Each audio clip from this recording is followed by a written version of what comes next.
നമസ്തേ പ്രണാമം. കഴിഞ്ഞ 2 ഞായറാഴ്ചകളിലായിട്ട് decision making എന്ന ക്രൂഷ്യൽ സ്റ്റെപ്പിനെ കുറിച്ചാണ് നമ്മൾ വിവരിക്കുന്നത്. അടുത്തത് ഭരതന്റെ ഡിസിഷനാണ്. രാമന്റെ തീരുമാനം എടുക്കൽ കഴിഞ്ഞു, കാട്ടിലേക്ക് പോകുന്നു. ലക്ഷ്മണൻ തീരുമാനം എടുത്തു, ഒറ്റയ്ക്ക് രാമന്റെ സീതയുടെ കൂട്ടത്തില് പോകുന്നു. ഭരതന്റെ തീരുമാനം എന്താ? ഭരതന്റെ തീരുമാനം ജ്യേഷ്ഠൻ തിരിച്ചു വന്ന് രാജ്യം ഭരിക്കണം. ആ തീരുമാനം ജ്യേഷ്ഠൻ സ്വീകരിക്കുന്നില്ല. അടുത്തത് എന്താ? ഭരതൻ രാജ്യം ഭരിക്കണം, ഉത്തരവാദിത്വം ഏറ്റെടുക്കാൻ തയ്യാറാണോ? ജ്യേഷ്ഠൻ ആജ്ഞാപിച്ചാൽ എടുക്കാൻ തയ്യാറാണ്. പക്ഷെ കണ്ടീഷണൽ തീരുമാനമാണ്. എന്താ കണ്ടീഷൻ? താൻ രാജകിരീടം തലയിൽ വെക്കില്ല, രാജസിംഹാസനത്തിൽ ഇരിക്കില്ല, അയോധ്യയിലേക്ക് കയറുക തന്നെ ഇല്ല. താൻ കോസല രാജ്യം ഭരിക്കുമ്പോൾ ഉണ്ടാകുന്ന എല്ലാ നന്മകളും ശ്രീരാമന്, എന്ത് തിന്മകൾ ഉണ്ടായാലും അത് തന്റെ ഉത്തരവാദിത്വം എന്ന് ഭരതൻ പറഞ്ഞുകൊണ്ട് എല്ലാം കണ്ടീഷണൽ ആയിട്ടുള്ള ഡിസിഷനാണ് ഭരതന്റേത്. Unconditional decision ശ്രീരാമന്റേത്. വിചാരത്തിന്റെ അടിസ്ഥാനത്തില്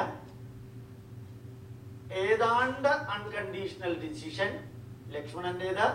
വികാരത്തിന്റെ അടിസ്ഥാനത്തില് 100% കണ്ടീഷണൽ ഡിസിഷൻ ഭരതന്റേത്. ആ ഡിസിഷൻ എടുക്കുമ്പോഴും ഭരതനെ ഒരാൾക്ക് കുറ്റം പറയാൻ സാധ്യമല്ല. എന്താ കാരണം? തനിക്ക് രാജസിംഹാസനിൽ ഇരിക്കണമെന്ന ഹിഡൻ അജണ്ട ഇല്ല, ആഗ്രഹമില്ല. തനിക്ക് പേരുണ്ടാക്കണമെന്ന് ആഗ്രഹമില്ല, പദവി ഉണ്ടാക്കണമെന്ന് ആഗ്രഹമില്ല, സമ്പത്ത് ഉണ്ടാക്കണമെന്ന് ആഗ്രഹമില്ല, ജനങ്ങളുടെ മുമ്പിൽ ഞാനാണ് രാജാവെന്ന് പറഞ്ഞ് ഞെളിഞ്ഞ് നടക്കണമെന്ന് ആഗ്രഹമില്ല. സർവ്വതും ത്യജിച്ചുകൊണ്ടുള്ളൊരു ഡിസിഷനാണ് ഭരതന്റെ ഡിസിഷൻ. ഒരുപക്ഷെ ആ ഭരതനാണ് രാമനേക്കാളും അതിഗംഭീരായിട്ട് രാമായണത്തില് പ്രശോഭിച്ചു നിൽക്കുന്നത്. ചിലപ്പോ ഞാൻ വിചാരിക്കാറുണ്ട്, ഭരതൻ എന്ന വാക്കിന്റെ അർത്ഥം ഭാവം, രാഗം, താളം, ഭാവരാഗ താളങ്ങൾ ഒരുമിച്ച് ചേർന്ന വാക്കുകൾ പ്രവൃത്തിയുമായിരുന്നു ശ്രീരാമ സഹോദരനായ ഭരതന്റേത്. ഭരതൻ റിയാക്ട് ചെയ്തു കൈകേയിയോട്. അമ്മ എന്ന അധികാരം ഉപയോഗിച്ച് അമ്മ ചെയ്ത നീചകർമ്മങ്ങൾക്കെതിരെ ഷാർപ്പായിട്ട് റിയാക്ട് ചെയ്തു, വളരെ ഷാർപ്പായിട്ട്. ദശരഥന് വേദന തോന്നുന്ന ഒരു വരിയും ഭരതൻ പറഞ്ഞില്ല. കാരണം ദശരഥനെ ട്രാപ്പിലാക്കിയത് അമ്മയാണെന്നറിയാം. ബാക്കി ആരോടും ഭരതൻ സംസാരിച്ചിട്ടില്ല. ഭരതന്റെ ഒരു കർമ്മത്തിലും ആർക്കും സംശയമുണ്ടായില്ല, ലക്ഷ്മണൻ ഒഴികെ. അവിടെ നിന്ന് അല്പം രാമനും. ലക്ഷ്മണന് സംശയം ഉണ്ടായിരുന്നു. ഭരതൻ അധികാരം കിട്ടിയാൽ 14 വർഷം കഴിഞ്ഞ് ശ്രീരാമൻ തിരിച്ചു വരാതിരിക്കാൻ പാകത്തിന് ശ്രീരാമനെ ഇല്ലാതെയാക്കാൻ ഒരു പക്ഷേ ഭരതൻ ശ്രമിക്കുമോ എന്നൊരു തോന്നല് ലക്ഷ്മണനുണ്ടായിരുന്നു. അത് രാമൻ മാറ്റിക്കൊടുക്കുകയും ചെയ്തു.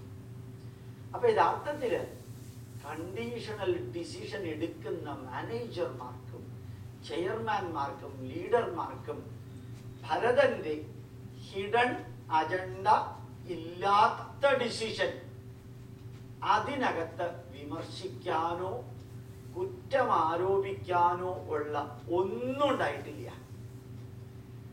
അപ്പൊ വിചാരത്തിന്റെ അടിസ്ഥാനത്തിൽ തീരുമാനമെടുത്ത രാമൻ, കുറച്ചൊക്കെ വികാരത്തിന്റെ അടിസ്ഥാനത്തിൽ തീരുമാനമെടുത്ത ലക്ഷ്മണൻ, വിചാരവും വികാരവും എല്ലാം ചേർന്നും പ്ലസ് കണ്ടീഷണലായിട്ട് വ്യവസ്ഥകളുടെ അടിസ്ഥാനത്തില് തീരുമാനമെടുത്ത് ഉത്തരവാദിത്വം ഏറ്റെടുത്ത ഭരതൻ. ഈ വ്യവസ്ഥ എന്തായിരുന്നു? ശ്രീരാമന്റെ ചെരുപ്പ് പാതകം റെപ്രസെന്റേഷൻ വെക്കും.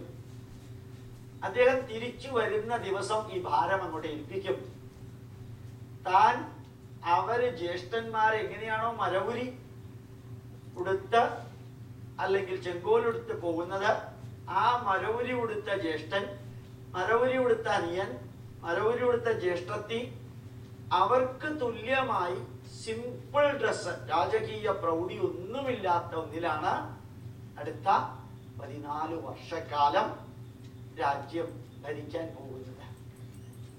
ഇന്നത്തെ രാഷ്ട്രീയത്തിന്റെ ചുറ്റുപാട് എടുത്തു നോക്കാം. ഈ അധികാരം സ്വീകരിക്കാൻ തയ്യാറായ ഭരതന്റെ പുറത്ത് ഇന്നത്തെ ലോക ജനതയ്ക്ക് എന്തെങ്കിലും വിരൽ ചൂണ്ടി കുറ്റം ആരോപിക്കാൻ സാധിക്കുമോ എന്ന് നോക്കാം. സാധിക്കില്ല. ലക്ഷ്മണനാണ് രാമൻ ഇല്ലെങ്കിൽ അയോധ്യ ഭരിക്കേണ്ട അടുത്ത ആൾ. ലക്ഷ്മണന്റെ നേർക്ക് കുറ്റം ആരോപിക്കാൻ പറ്റുമോ നോക്കാം. സാധിക്കില്ല. ശ്രീരാമൻ ചെയ്ത ത്യാഗം ഭീരുവിന്റെ ഒളിച്ചോട്ടമാണ് എന്ന് പറഞ്ഞ് ആരെങ്കിലും വിരൽ ചൂണ്ടി ആക്ഷേപിക്കുമോ നോക്കാം. ഇല്ല. 3 ഡിസിഷൻസ്, 3 തരത്തില്.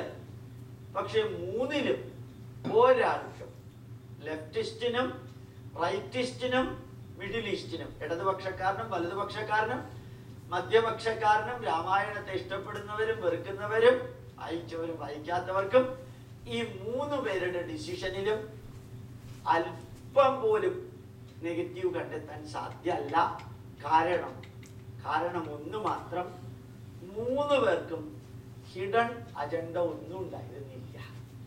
അതാണ് അപ്ലൈഡ് ധർമ്മശാസ്ത്രം എന്ന് മനസ്സിലാക്കാൻ നിങ്ങൾക്ക് സാധിക്കട്ടെ എന്ന് പ്രാർത്ഥിച്ചുകൊണ്ട് നീത പ്രണാമം. നമസ്കാരം.